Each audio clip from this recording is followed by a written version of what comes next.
Subscribe कीजिए मेरे गुल किचन चैनल को, साथ दिए गए बेल बटन को क्लिक कीजिए वीडियो देखने के लिए सबसे पहले। बिस्मिल्लाहिर्रहमानिर्रहीम, अस्सलाम वालेकुम। आज किचन में मैं बहुत ही मज़े का ज़र्दा बनाने लगी हूँ, क्योंकि मैंने सोचा कि चलो आज हम ज़र्दा बनाते हैं, लेकिन ज़र्दा हम बिल्कुल इसी तरह से बनाएंगे जिस तरह के देगों में बनता है, और वही इंग्रेडिएंट्स हम इसमें डालेंगे जो कि देगी ज़र्दे में डले हुए होते हैं।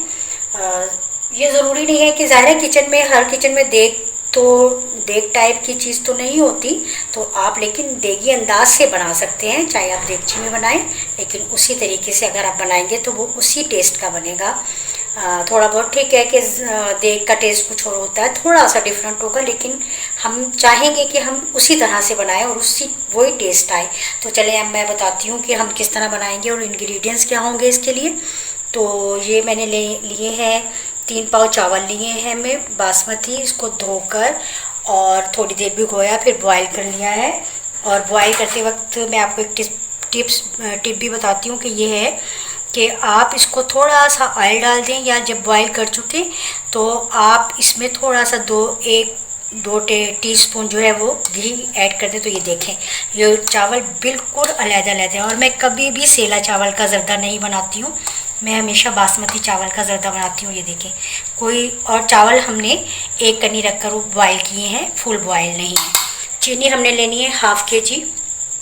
अगर आप ज़्यादा मीठा लाइक करते हैं, क्योंकि हमारे घर में थोड़ा सा इशू है इसीलिए मैं चीनी कम रखती हूँ, तो चीनी हमने ½ kg ली है। ये हमने छोटे चमचम लिए हैं, ये तकरीबन हमने 200 ग्राम लिए हैं।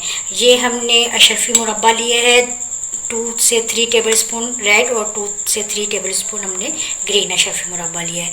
घी लेना है हमने 1 कप भर के लेना है, अगर हमें कम लगा तो हम और ऐड करेंगे, अदरवाइज़ ये इतना घी इसमें काफ़ी होगा। नारियल हमने इस तरह से लंबाई में काट लेना है।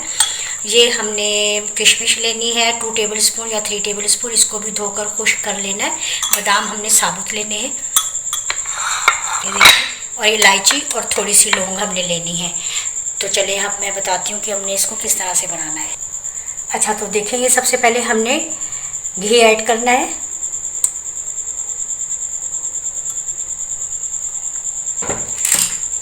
देगची को मैंने पहले से रख दिया था ताकि ये बिल्कुल खुश्क हो जाए। अब जरा ये मेल्ट हो जाएगी तो हम इसमें ये इलायची और लौंग ऐड करते हैं। अच्छा, ये घी गर्म हो गया है, हमने इसमें इलायची और लौंग ऐड कर दिए। थोड़ा सा हम इसको हल्के हल्के से फ्राई कर लेते हैं। अच्छा, ये लौंग इलायची बहुत अच्छे से कड़कड़ा गई है इसमें। बिस्मिल्लाहिर्रहमानिर्रहीम। अब हम ये इसमें चावल ऐड करते हैं। अच्छा, ये मैंने हाफ चावल इसमें अभी ऐड किए हैं, और थोड़ा सा मैंने कहा ये इसमें मैं मिक्स कर दूँ, ज़रा घी थोड़ा सा उड़ा था इसलिए मैंने इसको ज़रा स्टॉप कर दिया था। अब मैं इसमें और चावल ऐड कर रही हूँ। देखिए, चावल देखिए हमारे बिल्कुल अलग अलग चावल हैं। अब हमने क्या करना है, हमने ये इसमें चीनी ऐड करनी है। बिस्मिल्लाहिर्रहमानिर्रहीम।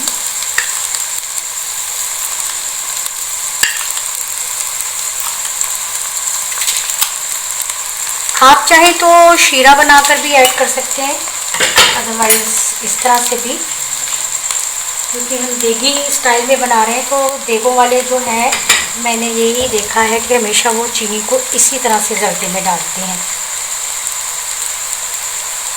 वैसे मैंने ऑलरेडी ये इसकी ज़र्दे की रेसिपी दी थी, तो वो शीरा बनाकर ही मैंने बनाया था, और मुतंजन की रेसिपी भी दी हुई है, आप लोग वो देख सकते हैं मेरे चैनल पर।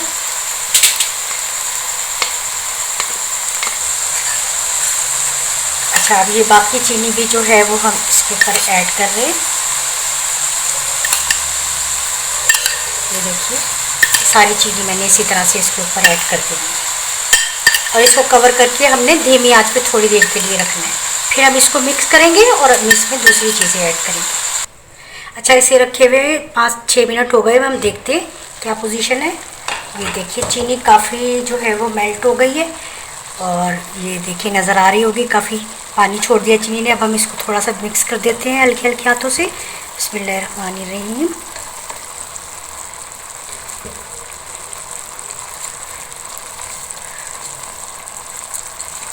सारा हल्के हल्के हाथ से हमने मिक्स करना है। ये देखिए मैं आपको सेंटर में दिखाती हूँ। ये देखिए चीनी ने कितना पानी छोड़ दिया। अब ये सारा पानी जो है वो हमने देखना है कि ये हमने खुश्क करना है। इसके लिए नीचे मैं लगा दूंगी तवा, ताकि नीचे से जो है ये ज़रा जो है ये लगे ना और अच्छा है। अब इसमें मैंने मेवा ऐड करना है। मेवा हम इसमें अभी ऐड कर देंगे और जो मुरब्बा है, अशरफी मुरब्बा और मिठाई जो है वो हम इसमें बाद में ऐड करेंगे। इसके नीचे मैंने अब कवर करना है और धीमी आंच पर इसके नीचे मैं तवा लगाऊंगी। बिस्मिल्लाहिर्रहमानिर्रहीम। चलिए अब हम अपना ज़र्दा देखते हैं कि कहाँ पहुँचा है। अच्छा, मैंने 10 मिनट तक थोड़ी सी मीडियम आंच पर इसको रखा था और फिर 10 मिनट के बाद मैंने इसको थोड़ा सा हिला दिया था, ऊपर नीचे किया था बहुत हल्के हाथ से, और फिर मैंने इसको अब 10 मिनट तकरीबन में हो गए हैं कि हल्की आंच पर रखा हुआ है। अच्छा, अब हमने ये वाला स्पून यूज़ नहीं करना क्योंकि इससे चावल जो है वो दब जाते हैं। अब हमने करना है ये वाला स्पून यूज़, ये कफगीर भी कहते हैं इसको, और ये इससे जो चावल है वो हल्के हल्के हाथ से हमने देखने हैं। ये देखिए बिल्कुल चावल अलग अलग है, आपको बिल्कुल ये टूटे हुए कहीं नहीं नज़र आएंगे या जो दबे हुए होते हैं। ये देखिए ये बिल्कुल इस तरह से ये हमारा ज़र्दा जो है वो बहुत अच्छा सा चारों साइडों से हमने इसको ऊपर नीचे कर देना है।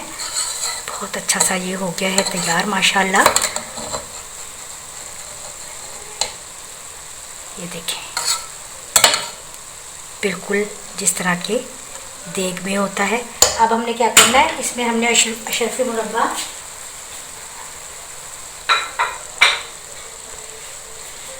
बिस्मिल्लाहिर्रहमानिर्रहीम, ये अशरफी मुरब्बा भी इसमें हमने ये ऐड कर देना है।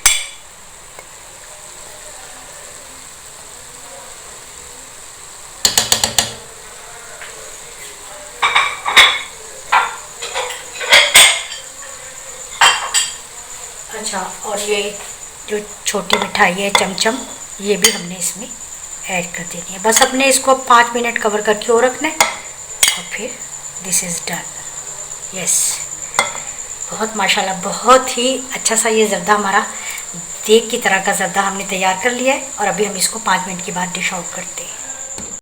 अच्छा, ये देखिए जी, हमारा ये बहुत ही मज़ेदार बिल्कुल देग जैसा ज़र्दा जो है अपने घर पर अपने किचन में तैयार किया है और ये बहुत ही अच्छा बना है। अच्छा, ये घी मैंने सारा यूज़ नहीं किया, ये देखिए घी ये बचा लिया है।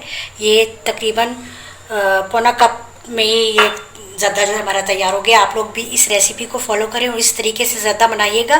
नज़र न्याज के लिए मुहर्रम के दिन है, इंशाल्लाह आप जब बनाएंगे और बांटेंगे और ख़ुद भी खाएंगे तो आपको यकीनन ये बहुत ही अच्छा लगेगा और बिल्कुल इसी तरह से लगेगा जिस तरह के देग का ज़र्दा होता है। तो आप जल्दी से बनाइए और मुझे ज़रूर फीडबैक दीजिएगा और मुझे बताइएगा कैसा लगा ये आपको, और शेयर करना नहीं भूलिएगा ये रेसिपी, और लाइक कीजिए। और इंशाल्लाह नई रेसिपी के साथ फिर मिलूँगी। अल्लाह हाफ़िज़।